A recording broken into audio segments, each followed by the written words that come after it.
Welcome back to Fridgestuck, Fridge Facts and Theories about Homestuck. Today we're taking a look at the two Carapacian planets of Prospit and Derse, as well as the villainous Derse agents. With the name being the combination of dearth and terse, Dersites live on the edge of orbit, far from the shining light of Skya. Therefore, the lands and the people are constantly covered in shadow and wear heavily saturated colored clothing. Derse is called to be antagonistic to the creation of the speaker of the vast croak, so most of the population hates frogs and seeks the destruction of Skya through the reckoning, with their agents being very active and involved in the matter. Commenting on their destructive tendencies, creator Andrew Hussey said, in his own words, that Dersites are born to be psychopaths. However, they can be totally cool with creating things if it suits their needs. See the Mayor and Spade Slick creating civilizations in exile, or the Draconic Dignitary with creating Becquerel. Andrew Hussey also states that because of their opposition, Dersites dislike their session's heroes. But, due to the game's coding, if the Black Queen is still alive, no Derse Carapacian is allowed to harm the players, until the war begins. Even though Dersites dislike their own planet's heroes, according to Dirk Strider, they still honor them and treat them like mascots. But only if the Black Queen is still in charge. If Archagent Jack Noir has his way, he'll go for any hero he can. Derse and Prospit both have satellite moons that are made of chains at their core, and apparently, Word of God says that heroes are called prince or princess of their moon. Would that make Aridin, Kurlos, and Dirk double princes? Also, is it really such a coincidence that the destruction of both the red and blue universes takes place on the purple moon? In the Troll session, their Derse is a lighter shade than the Earth Kids version. No one is particularly sure why this is. Maybe it had to do with avoiding looking too similar to a few of the Troll blood colors. Derse Dreamers can talk to the Squiddles. I mean, horror terrors, who dwell in the outer orbit around Skya during a lunar eclipse.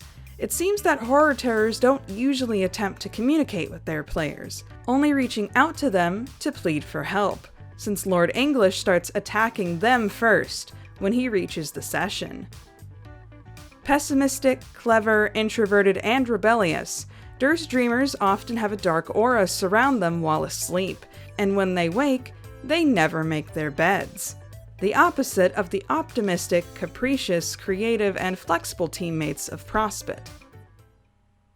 Well, that's just weird, because I'm a Derse Dreamer, and I always make my bed.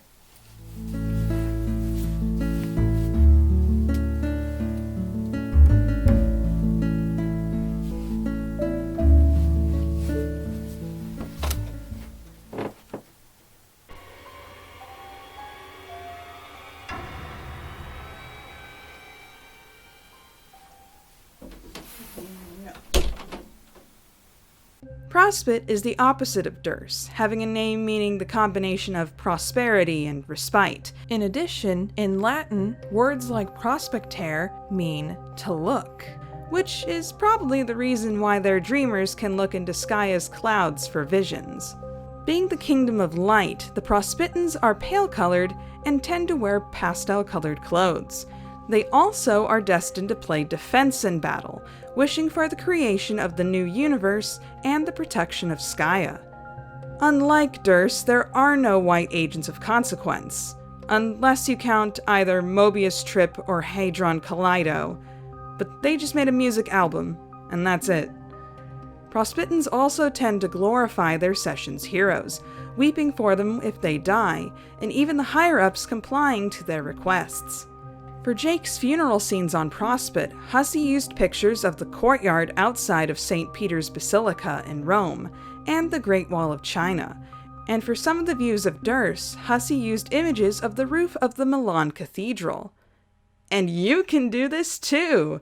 Just choose a famous landmark, and put it into Photoshop.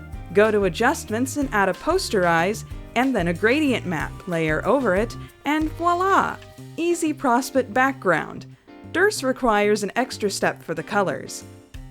Thank God I got an art degree for this show. How could people cope?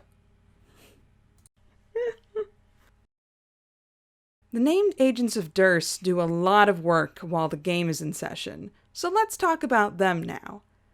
But I've already covered a lot about the agents with their alternative selves in the Midnight Crew Fridgestuck.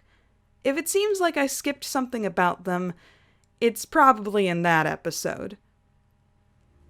The Draconian Dignitary, or DD, is the most laid-back member of the group and is second in command over the agents. He is also closest to being Jack Noir's Moirail, because diamonds. DD is also the agent most likely to kill Dave, but he's also most likely to be killed by Dave. What goes around comes around. Lastly, it's been shown that DD genetically engineered Beck in a lab in the furthest ring in order to guarantee Jack's 4th prototyping.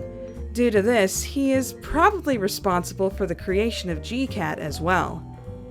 DD, get out of my laboratory! The Courtyard Droll, or CD, in communion with his club symbol, breaks up an argument between WV and Liv, right before betraying them both. He is also the agent most likely to kill Jade and Jake. Lastly, Droll is most likely the user HatLiker on the Serious Business app in the post-scratch version of Earth.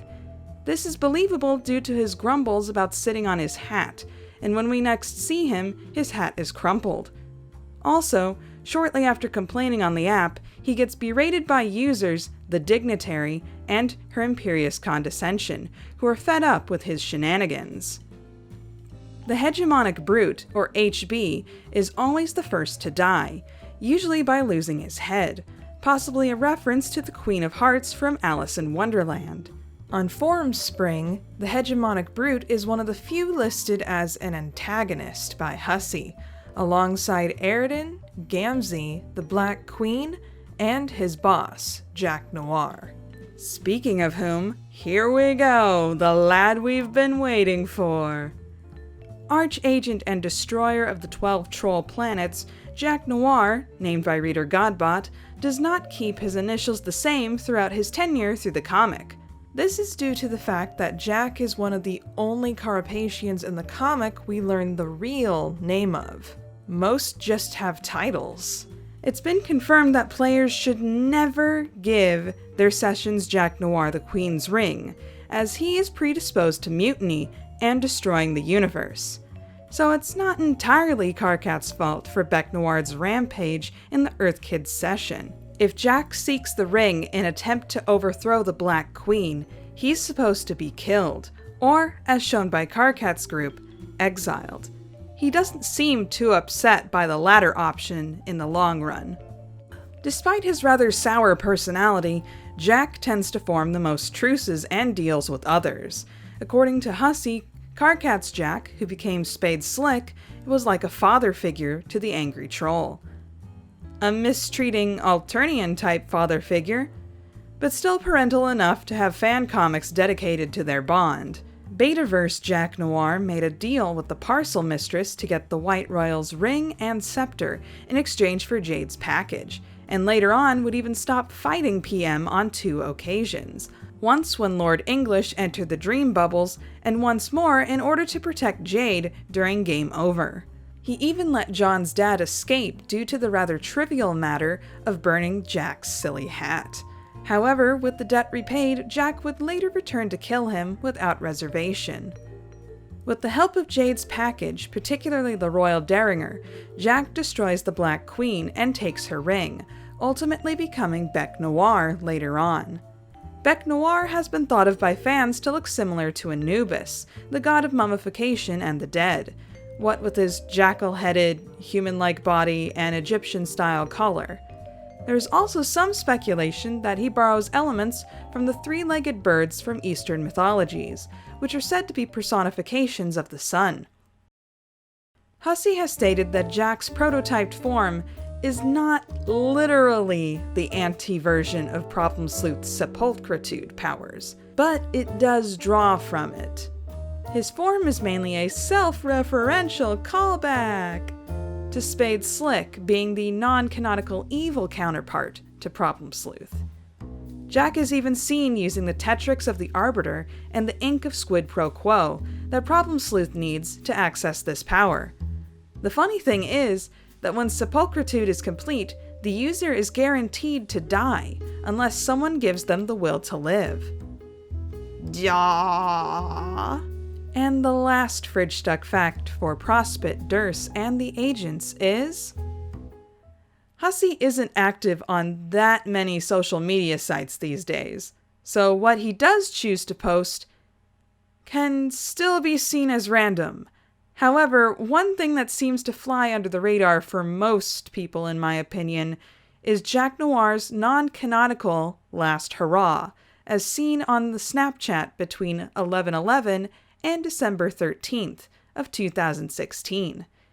In the post-game story, Jane Crocker gets abducted to the moon, and, after seeing some less than flattering caricatures of herself, encounters Jack Noir and the Felt, who, somehow alive after 5,000 years, are attempting to build a new Felt Manor.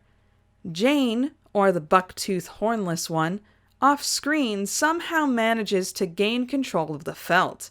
And Jack? He's shown bloodied, with the tiara top around his neck, his arm bandage now acting as his leash.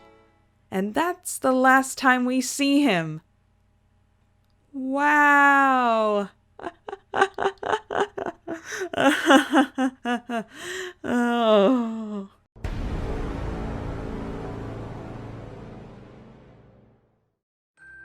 Thank you guys so much for watching this Fridgestuck episode for Prospit, Derse, and the Agents. I hope you enjoyed. Is there a fact I missed? Is there a character or a concept that you'd like to see? Leave it down in the comments below and it might end up on the show someday.